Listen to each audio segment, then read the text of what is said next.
नमस्कार. मी सुरेखा गोलप अहिल्यानगर मधून प ल प ब च्या ग्रुपच्या सर्व रसिक श्रोत्यांना माझा सस्नेह नमस्कार. कुसुमाग्रजांच्या जन्मदिवसाचं औचित्य साधून सर्वत्र कुसुमाग्रज वाचन अभियान चालू आहे आणि या निमित्ताने मला माननीय पवार सरांनी अभिवाचनाची ही संधी दिली त्याबद्दल मी मनपूर्वक धन्यवाद व्यक्त करते.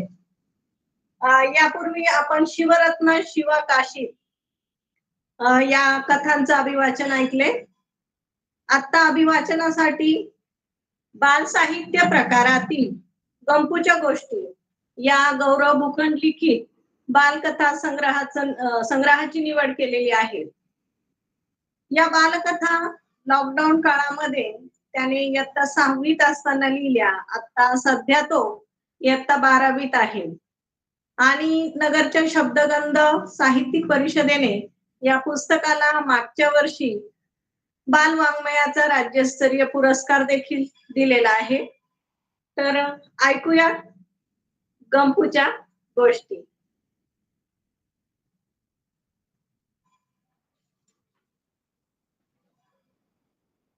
यातील पहिल्या गोष्टीचं नाव आहे आणि पक्ष्यांचा जीव वाचला. आज गंपू थोडं लवकर आवरून शाळेला निघाला. शाळेत पोहोचताच तो वर्गात गेला. बेंचवर दप्तर ठेवलं. थोडी चक्कर मारून येऊ असं मनात म्हणून तो ग्राउंडवर आला. लवकर चक्कर मारता मारता तो शाळेच्या मागच्या भिंती शेजारी गेला.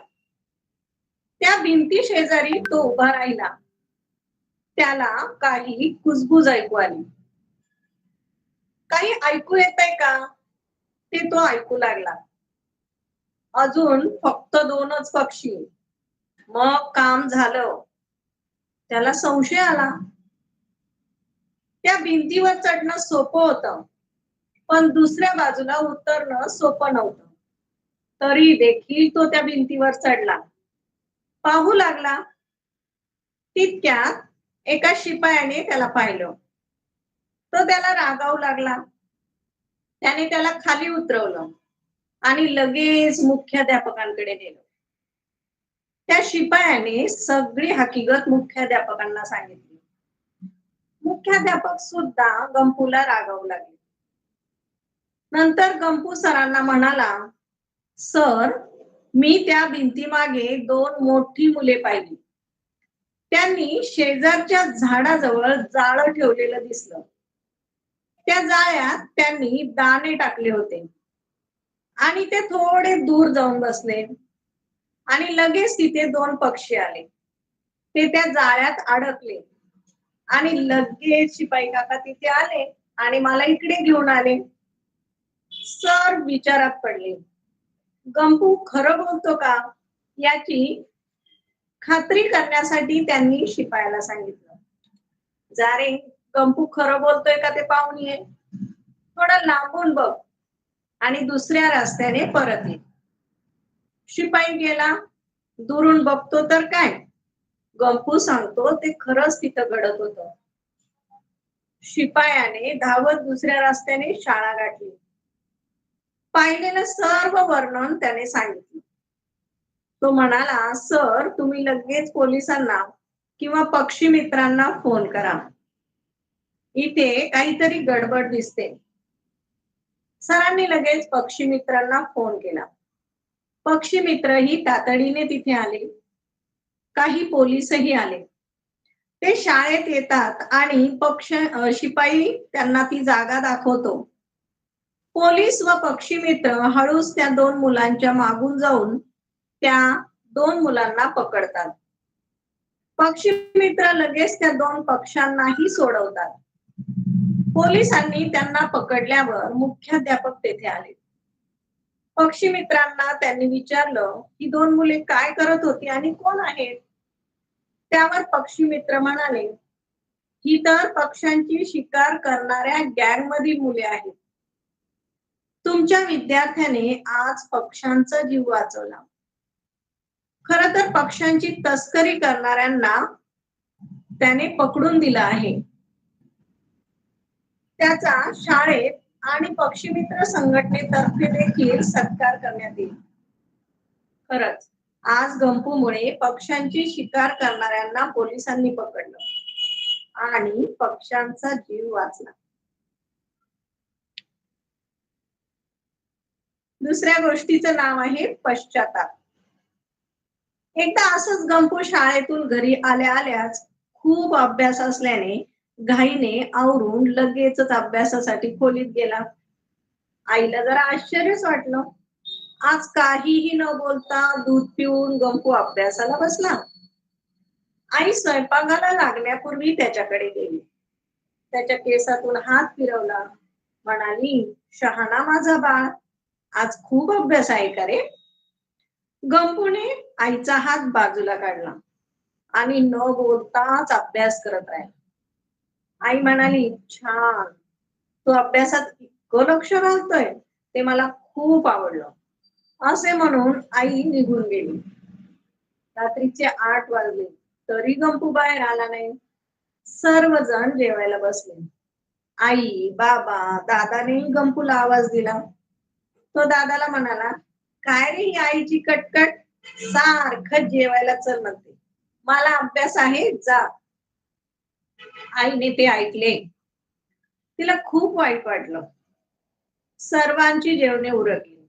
आई मात्र जेवली नाही. ती गंपूचे ताट घेऊन त्याच्या खोलीत गेली. गंपू अपूर्ण राहिलेले निबंध पूर्ण करत होता. त्याला ती वही उद्याच वर्गात जमा करायची होती. तो आईकडे लक्ष देत नाही हे लक्षात येताच आईने चमच्याने त्याला डाळ भात बनवण्यासाठी हात पुढे केला. त्याने नको म्हणून चमचा मागे करायला लावला, परंतु त्यामुळे त्यातील भात वहीवर पडला. अन्नाचे डाग वहीवर पडले. गंपूने घाईने वही झटकली. बघ, आता हे पुन्हा लिहावे लागेल ना, असं चिडून तो आईला बोलला. तू जा बरं इथून. आई काहीही न बोलता निघून गेली. त्याचा अभ्यास पूर्ण होण्याची वाट पाहत राहिले. रात्रीचे 11 वाजले. आईने डोकावले. गंपूला झोप लागली होती. पेन तसाच उघडा राहिल्याने वहीवर शाईचे डागही पडले होते. आईने पेन काढून बंद केला. गंपूला सरळ केले. पायावर पांघरून टाकलं.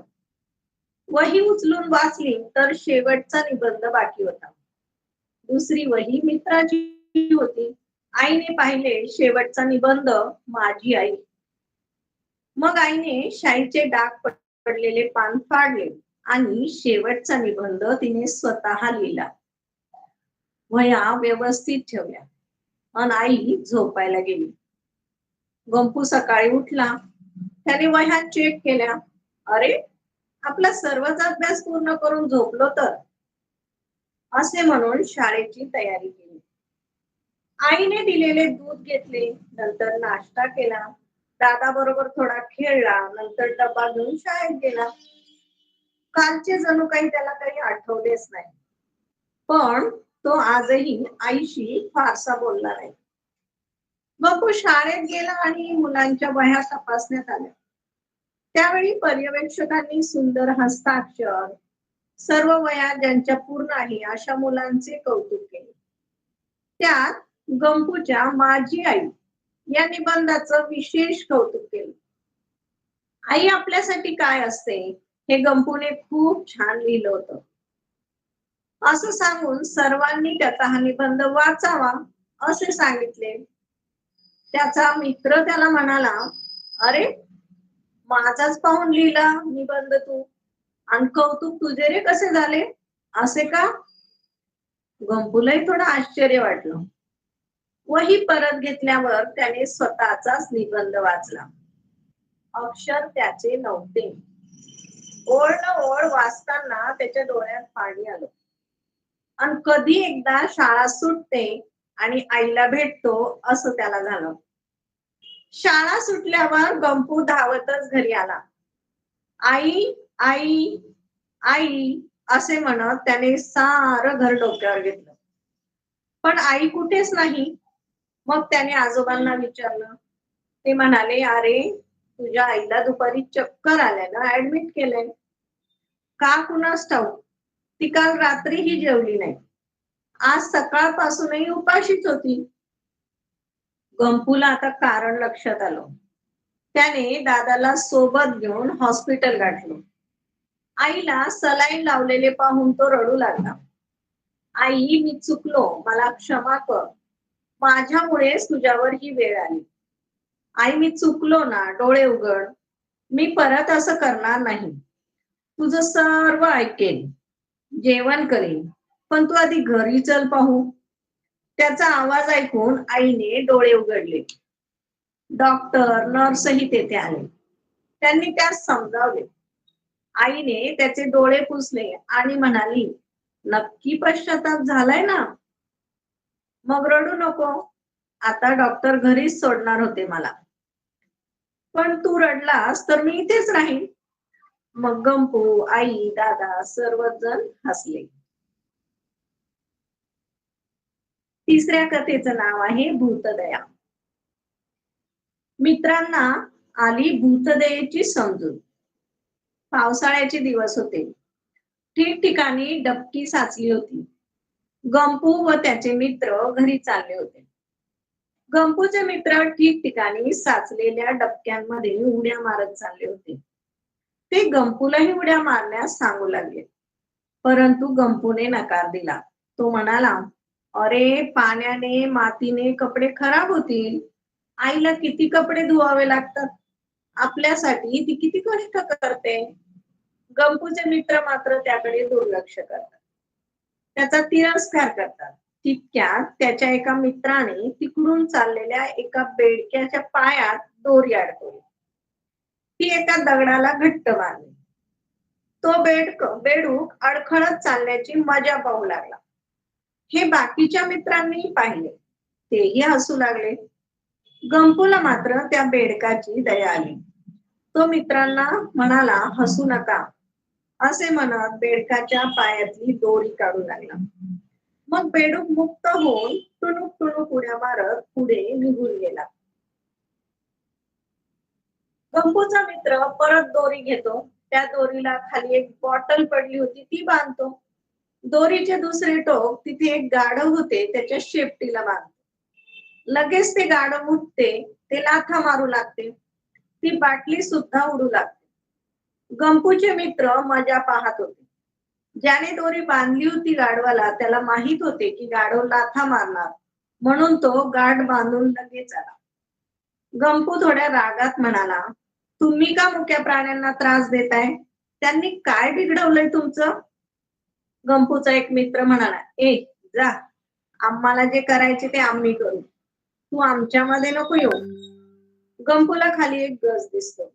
गंपू गज उचलतो आणि हळूच दोरी ओढतो. शेपटीतून दोरीची गाठ सोडतो. गंपू मित्रांना म्हणतो, "असं का करता तुम्ही? तुम्हाला भूतदया म्हणजे काय माहित तरी आहे का?" भूतदया करणे म्हणजे प्राण्यांवर दया करणे, त्यांना त्रास देऊ नये. प्राण्यांवर दया करणे हेही मोठे पुण्याचे काम आहे. कुत्रे, गाढव अशा प्राण्यांना राहायला जागा नसते. कुत्रा हा इमानदार असतो. घराचं रक्षण करतो. गाढवही ओजी वाहतो. आजच्या युगात आजच्या युगात प्राण्यांची संख्या खूप कमी होत चालली आहे. असे म्हणत गंपूने मित्रांना भूतदयेची समजूत दिली. त्याचा मित्र म्हणाला, "सॉरी गंपू, आम्ही प्राण्यांना त्रास देणार नाही." अशा प्रकारे गंपूने मित्रांना भूतदयेची समजूत घालून दिली. पुढच्या गोष्टीचं नाव आहे मामांचे गिफ्ट. गंपू आता थोडा मोठा झाला होता. एके दिवशी तो घरात खूप उचापती करत होता. आईने त्याला खूप समजावले, पण तो काही ऐकेना. शेवटी आई त्याला रागवली. त्याला वाटले इथे कोणी खेळून देत नाही. आपण मित्राकडे जाऊन खेळूया. तो त्याच्या जवळच्याच मित्रांकडे गेला. आईला कळले की गंपू कुठे गेला आहे. गंपू त्याच्या मित्राच्या घरी जातो आणि खेळत बसतो. त्याची आई लगेच त्याच्या मित्राच्या आईला फोन लावते. ती मित्राच्या आईला म्हणते, अहो आमचा गंपू तिथे आला असेल तर त्याला 2-3 मिनिटे बसू द्या, नंतर लगेच घरी पाठवा. तो खूप उचापती करतो. थोड्या वेळाने मित्राची आई त्याला घरी पाठवते. त्याला कळते की आईनेच काकूंना असा फोन करून सांगितलं असेल. तो घरी जातो आणि बेडवर गुपचूप बसतो. हलत नाही, बोलत नाही, डुलत नाही, काहीच करत नाही. त्या दिवशी नेमका त्याचा मामा घरी येतो. बऱ्याच दिवसांनी तो गंपूला भेटण्यासाठी आलेला असतो. मामा घरात येतो, तो गंपूच्या खोलीत जातो. त्याला गंपू दिसतो.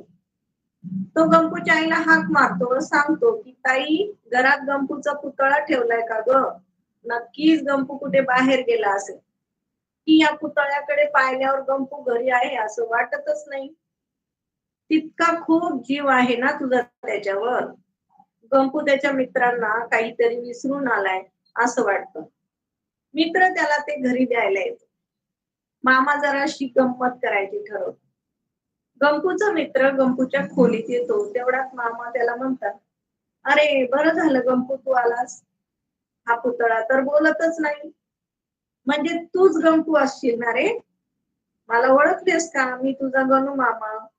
हे बघ तुझ्यासाठी काय आणले आहे. मामा थोडी गंमत करतात. मित्र अडखळत म्हणतो, ते मी काका, मी तर मित्र. अरे हो रे हो, मिठाई, आकर, घे. असं म्हणत मामा त्याच्या तोंडात एक पेढा, नंतर एक बर्फी भरवतात. नंतर म्हणतात, गंपू तू तर खूप धाडसी हुशार दिसतोस. म्हणून हे सर्व गिफ्ट तुलाच घे. खूप खेळ, मजा कर. हे बघ, यात पझल्स आहेत. ही रिमोट कंट्रोलची कार आहे आणि गोष्टींची पुस्तकं आहेत. मिठाईचा बॉक्स आहे आणि हा सुंदर ड्रेस पण आणलाय बर का. जा लवकर पळ घेऊन. मित्र मामाने केलेली खूण लक्षात घेऊन निघण्याचे नाटक करतो. इतक्यात एवढे सारे गिफ्ट पाहून गंपू धडपडून उठतो आणि म्हणतो, ए थांब, ते माझ्यासाठी आहे असे म्हणतो. आई, बाबा, मामा सर्वजण हसायला लागतात. गंपू म्हणतो, सॉरी मामा, मी थोडं रागावलो होतो आणि सगळे बॉक्स ताब्यात घेतो. मामा मग जा म्हणतात, मित्रांबरोबर खेळ, त्यात एक कार आहे असे सांगतात. गंपू मात्र मित्राकडे न जाता मामाशीच गप्पा मारायचं ठरवतो आणि मित्र त्याच्या घरी निघून जातो. मामा आणि गंपू मग दिवसभर आणलेले पझल सोडवतात. त्यावेळेस तो त्याच्या रुसण्याचं कारण सांगतो. मामा त्याला त्याच्या लहानपणीच्या धाडसाच्या गमतीच्या गोष्टी सांगतात. मग गंपूही ठरवतो, आपणही काहीतरी धाडस करायचं.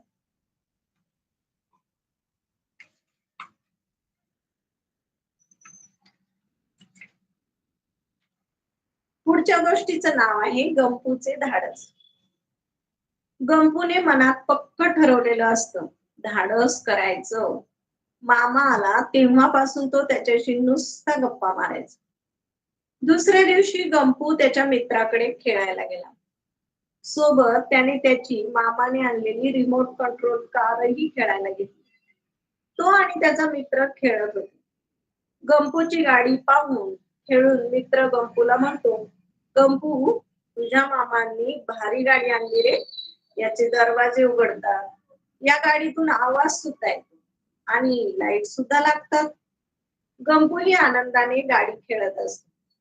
रिमोटचे बटन दाबतो आणि अचानक गाडी बाहेर रस्त्यावर गेली. एका माणसाच्या पायाला जाऊन धडकली. तो माणूस पळत पळत कुठेतरी चालला होता. मात्र अचानक गंपूची कार पायाला धडकल्याने हातातील काहीतरी खाली पडले. त्याच्या खिशातून एक पाऊच पडलं. त्याला ते कळलंच नाही. तो माणूस तसाच पळत निघून गेला. गंपू ती कार त्याच्या मित्राकडे देतो आणि म्हणतो, तू खेळत बस कार, मी हे पाऊच त्या माणसाला देऊन येतो. त्याचा मित्र त्याला म्हणतो, अरे नको रे बाबा, नको, माझ्या हातून तुझ्या कारला काही झालं मग. गंपू म्हणतो, बरं नको खेळू, पण बॉक्स मध्ये ठेवून दे बरं का. असं म्हणून तो ते पाऊच घेतो आणि तो माणूस जिकडे जातोय त्याच्या मागे मागे जातो. जरा दूरवर गेल्यानंतर तो माणूस एका चारचाकी गाडीत बसला आणि निघून गेला. गंपू त्यांना म्हणतो, ओ काका थांबा. असे हाक मारत असतो पण ते थांबले नाही. गंपू पाऊच घेऊन परत मित्राकडे न जाता घरी आला. आल्या आल्या मामाकडे धावला आणि धापा टाकतच म्हणाला, हे बघा काय आहे ते. मामांनी पाऊच उघडले, त्यांचे डोळे चमकले. गंपू दम लागल्याने खाली बसला होता. आईने त्याला पाणी दिले. मामाचा चेहरा पाहून आई म्हणाली, काय झालंय? इतक्यात मामाने गंपूला हाताशी धरले आणि आलोच म्हणून बाहेर गेले. जाताना बाबांच्या गाडीची चावी घेतली आणि गाडीवर बसून थेट जवळचे पोलीस स्टेशन गाठले. तिथे गेल्यावर पोलिसांना गंपूने त्या माणसाचे वर्णन सांगितले. त्यांनी पाऊच मध्ये पाहिले तर खूप किमती हिरे होते ते. या धाडसाबद्दल त्यांनी गंपूला इनाम देण्याचं आश्वासन दिलं आणि लवकरच त्या चोराला आम्ही पकडू असंही सांगितलं. पोलिसांनी गंपूचे खूप खूप अभिनंदन केलं आणि मामांचेही आभार मानले. मामांमुळे गंपूला मात्र खूप प्रोत्साहन मिळालं. मामांनीही गंपूच्या या कामगिरीबद्दल, त्याच्या या धाडसीबद्दल त्याला आणखी गिफ्ट घेतले आणि दोघंही आनंदाने घरी घरी आले. म्हणजेच गंपूमुळे एक चोर देखील आता पकडला जाणार होता. पुढच्या गोष्टीचं नाव आहे गंपूची सहल. मित्रांनो, तुम्हा सगळ्यांना शाळेची सहल खूप आवडते ना? तर गंपूच्या शाळेतही अशीच एक सहल जाणार होती. सहलीचं नाव जंगल सफर होतं. जंगल सफर म्हणजे अभयारण्यातून विविध प्राणी, पक्षी पाहून निसर्गाचा आनंद घेण्याचा प्रवास होता. सहल 10 दिवसांवर येऊन ठेपली. सहलीची फी भरण्यासाठी फक्त 2च दिवस राहिले होते. गंपूने आईला फी भरण्यासाठी खूप विनंत्या केल्या. शेवटी आई तयार झाली. आईने त्याला फी दिली. गंपूचा आनंद गगनात मावेनासा झाला. दुसऱ्या दिवशी तो शाळेत गेला.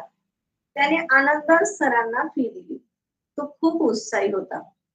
केव्हा एकदाची सहल येईल असं त्याला झालं होतं. त्या दिवशी सरांनी विद्यार्थ्यांना हमीपत्र दिलं. दुसऱ्या दिवशी सर्वांनी हमीपत्रातील माहिती भरून आणली. सहलीच्या आदल्या दिवशी गंपू आईला सारखं म्हणायचं, आई उद्या माझी सहल आहे बर का, माझी बॅग भरून ठेव, खायला काही फळही दे. आईने त्याची बॅग भरली. त्याची सहल पहाटे 5 वाजता निघणार होती. तो पहाटे 4:30 वाजता स्वतःच आवरून शाळेत गेला. त्याला सोडवायला त्याचे बाबा, त्याचा मोठा दादा आला होता. बाबा आणि दादाला बाय बाय म्हणत तो मित्रांसोबत बसमध्ये चढला. बस निघाली. मित्र आणि सरांबरोबर गंपू भेंड्या खेळत आनंदात होता. सगळे विद्यार्थी धमाल करत होते. सहलीचा आनंद घेत होते. झालं. एकदाच जंगल आलं. सगळ्या बस जंगलच्या बाहेर पार्क केल्या. गार्ड तेथे आला. त्याने मुलांना नियम समजावून सांगितले. नंतर सगळ्या मुलांना खिडकीला जाळी असलेल्या बसमध्ये बसवले. बस निघाली तसा मुलांचा उत्साह वाढू लागला. विविध प्राणी बघत मुले जंगल सफर करत होते. गंपू सारखा मित्रांना, अरे ते बघ हरीण हरीण, ते बघ हत्ती हत्ती. तर मुलांना फार कंटाळा आला. दिवसभर जंगल पाहून मुले थकली होती. काही मुले डुकल्या घेत झोपू लागली. गंपू व काही मुले झोपतच नव्हती. अचानक बसचं टायर पंक्चर झालं. अरे देवा, आता काय करावं? जे मुलं जागे आहेत त्यांना म्हणाले की झोपून घ्या, घरी जायला उशीर होईल. सगळी मुले झोपली. पण एकटा गंपूच जागा राहिला. सर, गार्ड आणि ड्रायव्हर खाली उतरले. गंपूला तिकडून एक हरीण जाताना दिसलं. तो त्याला एका मित्राला म्हणाला, अरे ते बघ हरीण. त्याचा मित्र आता वैतागून म्हणतो, गंपू आता तू शांत बस बरं. जसं काही आम्हाला प्राणी कळतच नाही, तुला एकट्यालाच कळतात. नाहीतर आता मी तुझं नाव सरांना सांगेन बरं का. असं म्हणून तो मित्र देखील डोळे झाकू लागला. गंपू एकटा जाळीतून काही दिसते का हे बघत होता. सूर्य मावळला होता, परंतु गंपूचा उत्साह मात्र मावळला नव्हता. गार्डने पुन्हा एकदा मुलांना आवाज न करता शांत राहा आणि आम्ही पटकन टायर बदलतो. तसा इथं काही धोका नाहीये. प्राणी इकडे फिरकत नाही, घाबरू नका. अशा सूचना दिल्या. आम्हाला आवाज देऊ नका, असंही ते म्हणाले. मुले शांत बसली. गंपू एकटा जाळीला धरून उभा होता. अचानक कोल्ह्यासारखा दिसणारा एक प्राणी तिथे चुकून येऊन जाळीच्या तिथे येऊन थांबला. गंपूचे लक्ष गेल्याने घाबरून तो मित्रांना हलवू लागला. पण कोणी ऐकेना. गाड किंवा सरांना आवाजही देता येईना. अशातच त्या प्राण्याने त्याचे दोन पंजे जाळीवर टाकून तो उभा राहिला. गंपूला आता घाम फुटला. त्याच्या तोंडून शब्दही बाहेर निघेना. तो हळूच खाली वाकला. त्याच्या सॅक मधील पाऊच मधील त्याने कर्कटक काढले. मनात म्हणाला, मुक्या जीवांना त्रास देऊ नये. पण हे देवा, या प्राण्याला खाली उतरवण्यासाठी मी हे करत आहे. मला क्षमा कर रे देवा. असे म्हणून ते प्राण्याच्या पंजावर टोचवायला सुरुवात. तरीही प्राणी हटेल. पंजा उचलून तो पुन्हा ठेवायचा. गंपूने अधिक जोरजोराने टोचवायला सुरुवात केली आणि त्याच्या पंजातून रक्त वाहू लागलं. शेवटी त्याने जाळी सोडली आणि वेदनेने विव्हळण्यासारखा आवाज केला. तो जंगलच्या दिशेने जाऊ लागला. आवाजाने गाढ मात्र सावध होऊन जाळीजवळ आला. बॅटरीच्या उजेडात पाहतो तर काय, तो एक रानकुत्रा होता. उजेडात त्याच्या पावलाच्या रक्ताचे ठसे दिसले आणि गंपू जाळीतून उभा असलेला दिसला. त्यांनी घाईले गंपूला विचारले, बाळा, तुला काही केलं तर नाही ना या प्राण्याने? धीर येऊन गंपूने त्यांना घडलेली हकीकत सांगितली. त्यांनी लगेच सरांना बोलून गंपूच्या धाडसाचं कौतुक केलं. ते म्हणाले, ही रानटी कुत्रे हल्ला देखील करतात. मुले जरी जाळीत असली तरी आपण तिघे बाहेर होतो. परंतु गंपूने प्रसंगावधान राखले. आपले प्राणच वाचवले. वन खात्यातर्फे गंपूचा नक्कीच सत्कार होईल. परंतु सर, शाळेतही गंपूचा सत्कार करा बरं का. गंपूला या वाक्याने आकाश ठेंगणे झाल्यासारखे वाटले.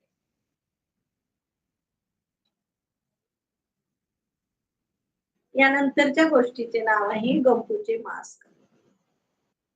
एका रविवारी गंपूला काय करावे सुचेना. सुट्टी असल्याने अभ्यास नकोसा वाटला.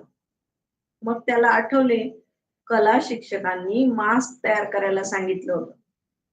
मग त्याने विचार केला की प्राण्याचे बनवू का पक्ष्यांचे बनवू. आयडिया, आपण भूताचे मास्क बनवूया. मग त्याने धोका असलेले एक कवटीचे चित्र पाहिले होते, तसं काढलं आणि मास्क बनवला. त्याला एक धागा लावला, तो चेहऱ्याला लावला आणि आरशासमोर उभा राहिला तर काय, तो खूप घाबरला.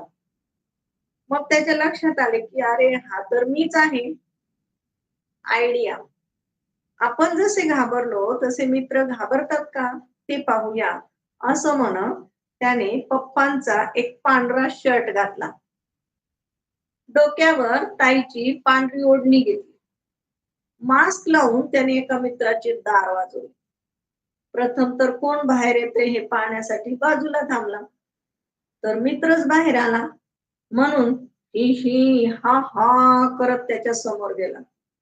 तर मित्र खूप घाबरून भूत भूत असं म्हणून घरात गेला. तोपर्यंत गंपूने दुसऱ्या मित्राला घाबरले, मग तिसऱ्या मित्राला घाबरवले आणि धूम घरात पळून आला. आता त्याला खात्री पटली, मास्क योग्य झालाय, दुसरे घाबरतायत. दुसऱ्या दिवशी शाळेत कला शिक्षकांना मास्क दाखवले. ते म्हणाले, एकच नाही, आणखी बनवा. तर गंपूने घरी आल्यावर राक्षसाच्या चेहऱ्याचं मास्क बनवलं. पुन्हा टेस्ट घेऊया म्हणून त्याने ताईचा चमकदार टॉप घातला आणि राक्षसाचा मास्क लावून आज दोन नव्याच मित्रांना घाबरवायला गेला. दार वाजल्यानंतर, हा हा हा, मी तुला खायला आलोय, असं म्हणल्याने मित्र घाबरून ओरडत पळाले. तोपर्यंत गंपू मात्र घरी पळून यायचा. थोड्या वेळाने त्या चारही मित्रांच्या एक बिल्डिंगच्या खाली गप्पा मारायला आल्या. त्या एकमेकींना सांगत होत्या की आमच्या मुलाला भूत दिसलं, आमच्या मुलाला राक्षस दिसला. गंपू मात्र मजेत गॅलरीतून हे दृश्य पाहत आणि हसत होता. तेवढ्यात एका मित्राची आई म्हणाली, मुलांना कोण घाबरवतं बरं, आपण अध्यक्षांकडे तक्रार करू. बिल्डिंग मध्ये येणाऱ्या जाणाऱ्यांकडे लक्ष ठेवण्यास सांगू. हे ऐकून गंपू मनात घाबरला. त्याला वाटले आपण पकडले जाऊ. आता मांस बीस काही नको, गुपचूप अभ्यास करूया. दुसऱ्या दिवशी कलेच्या तासाला त्याने 2च मास्क जमा करून टाकले. दुपारी शाळेतून घरी आला, परंतु आज खेळायला जायला मन होईना. दुपारी आईचा डोळा लागला, त्याला करमेना, म्हणून तो गॅलरीत आला. मुले खेळत होती. इतक्यात जिन्याच्या बाजूने मास्क लावलेलं कोणीतरी वर येताना दिसलं. गंपूला वाटलं की आपल्याला भास होतोय. नंतर निरखून पाहिल्यावर चेटकिनी सारखा मास्क घातलेली एक व्यक्ती भिंती मागे लपली आणि मुलांकडे पाहत होती. मुले तिथे खेळत होती. गंपूला वाटले कोण आहे तिकडे, असं मोठ्याने ओरडावं. पण मुले घाबरतील आणि ती व्यक्ती पळून जाईल. आपल्यासारखाच कोणीतरी फसवायला आला असेल. म्हणून तो घरात जाऊन एक लांब दोरी घेतो आणि त्या माणसाला अडकवण्यासाठी एक फास तयार करतो. गंपूच्या घराकडील जिन्याने तो खाली उतरून समोरच्या भागात खेळत असलेल्या मुलांकडील जिन्याने तो माणूस जिकडे जातोय तिकडे जाण्याचं ठरवतो. खाली उतरल्यावर पहिल्या माळ्यातील अध्यक्षांचे घर त्याला दिसते, म्हणून ती बेल वाजवतो. अध्यक्ष दार उघडतात. तेव्हा तो अध्यक्षांना सांगतो की काका, मुले जिथं खेळतात ना, तिथे मास्क घातलेला एक माणूस लपलेला दिसला मला. अध्यक्ष लगेच येतात. गंपूच्या हातात त्याने दोरी आणलेली असते. अध्यक्ष व गंपू त्या माणसाच्या मागून जातात आणि दोरीने त्याला पकडतात.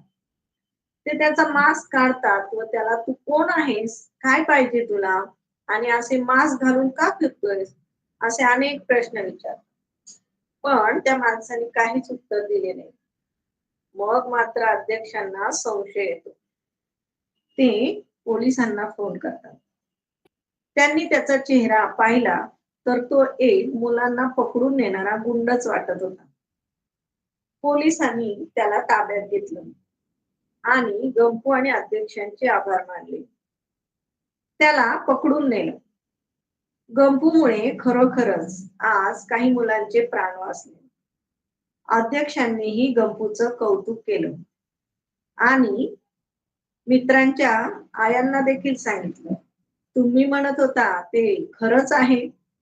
कुणीतरी मास्क घालून मुलांवर लक्ष ठेवत होत आणि आजकाल मुलांना पळवणारी टोळी देखील सक्रिय झाली आहे. आपण आपल्या गंपूचा आपल्या कॉलनीमध्ये नक्कीच सत्कार करूया. गंपू मात्र मनातल्या मनात हसत होता. यानंतरच्या गोष्टीचं नाव आहे खेळ स्वच्छतेचा. आज शनिवार असल्याने सकाळची शाळा होती, म्हणून गंपू आणि त्याच्या मित्रांची टीम दुपारी जरा लवकर खेळायला बाहेर आली. खेळ कोणता खेळायचा यावर मतांतरे चालू. गंपूने बैठक मारली, पण सगळे झाडाखाली बसले आणि काय रे, काय खेळायचं आज. गंपूला एक आयडिया सुचली. तो ओरडत होता, म्हणाला, शी किती कचऱ्यात बसलो आपण. अरे हो रे, झंपूही म्हणाला. राजू, गणू, हर्षू, पिंटू आणि चिंटूही उठले आणि म्हणाले, चला जरा पलीकडे खेळूया. गंपूच्या भन्नाट डोक्यात आयडिया आली. तो म्हणाला, थांबा आधी खेळ तर सांगतो. गंपू म्हणाला, कोणता रे खेळ. गंपू म्हणाला, आज खेळ स्वच्छतेचा. काय, परत सांग. हो हो, आज खेळ स्वच्छतेचा. ऐका तर मित्रांनो, आपल्याला खेळायचं तर आहे, पण जर अशा अस्वच्छतेत खेळलो तर सांगा योग्य आहे का. अरे पण हा कचरा काय आपण केला का, राजू म्हणाला. गंपूने सांगितले, नाही, पण आपण आज उचलायचं. त्यासाठी एक छोटासा खेळ आहे. मी फक्त चॉकलेटचे कागद उचलणार. राजू, तू कुरकुरेचे कागद उचल. हर्षू, तू प्लास्टिकचा कचरा. झंपू, तू पेपर सारखे कागद दिसतायत ते उचलून आण. याशिवाय गणू, तुला काय उचलता येईल. मी पाहतो आणि आणतो काहीतरी. बरं चला तर मग याच झाडाखाली सर्व वेगवेगळ्या गटात गोळा करायचा. शेवटी आपापल्या कचऱ्याच्या गटाजवळ उभं राहायचं. मग ज्याने सर्वात जास्त कचरा गोळा केला तो विजयी. ओके, डन, असे म्हणत सर्व मित्र पळू लागले. मग हा सर्व सुका कचरा होता म्हणून पटपट जमा होऊ लागला. सर्वांनी जिने, जिन्याचा खालचा भाग, गॅलरी सह खेळायचा सर्व परिसर पळू पळू स्वच्छ केला. मुलांची ही पळापळ कॉलनीच्या अध्यक्ष काकांनी पाहिली. त्यांनी आणखी 2-3 जणांना गॅलरीत बोलवलं. अरे, हे आजकालची मुले काय खेळ खेळतायत, पहा तरी जरा. हुश, दमलो बुवा म्हणत राजू मटकन खाली बसला. थोड्या वेळात गंपू स्टॉप असं म्हणाला. सर्वजण आपापल्या कचरा गटाजवळ उभे होते. आता निकालाची वेळ होती. गंपू सर्व कचऱ्यांचे निरीक्षण करत होता. कुरकुऱ्याचे कागद जरा जास्तच दिसत होते म्हणून सर्वजण म्हणाले, अरे बापरे, राजूच विजयी झाला. गंपू म्हणाला, नाही, आजचा विजेता आहे गणू. ते कसं काय? सर्वांच्याच प्रश्नार्थक चेहऱ्याकडे पाहत गंपू म्हणाला, गणूने आज मावा, गुटखा, तंबाखूच्या पुड्यांचा कचरा गोळा केलाय. या पुड्यांचा आकार छोटा, पण या व्यसनांचा विळखा मात्र मोठा आहे. तो तरुणाईवर पडल्याचं दिसतं. पहा तो कचरा, आकार लहान दिसत असला तरी कुरकुराच्या पाकिटाच्या मानाने त्यांची संख्या जास्त आहे. प्लास्टिक बंदीमुळे तोही कचरा जरा कमीच सापडला. तेव्हा गणूसाठी सर्वांनी टाळ्या वाजवा. आणि हो, आपापले हात स्वच्छ धुवायचे. त्यापूर्वी या कचऱ्याची विल्हेवाट आम्ही लावणार असे म्हणत अध्यक्ष, पाटील काका, इतरही रहिवासी पुढे आले. त्यांनी गंपूचे कौतुक केले आणि या ठिकाणी कचरा इतस्ततः टाकू नये, तसेच व्यसनामुळे होणाऱ्या आजारांबाबत जनजागृती फलक लावूया असं सर्वानुमते ठरलं. जोशी काका म्हणाले, गंपूच्या खेळाने तर आम्हा मोठ्या माणसांचे डोळेच उघडले. कुलकर्णी काकांनी तर आजचा विजेता गणू आणि गंपूच्या टीमला त्यांच्या आवडीच्या खेळाचं साहित्य आणून देण्याचं कबूल केलं. कॉलनीच्या कमिटी मेंबरच्या सहकार्याने सहकार्य मिळवून देण्याचं आश्वासनही दिलं. गंपू आणि मित्रांनी एकच जल्लोष केला. सर्वजण आनंदले आणि स्वच्छ जागेमध्ये खेळायला त्यांनी सुरुवात केली.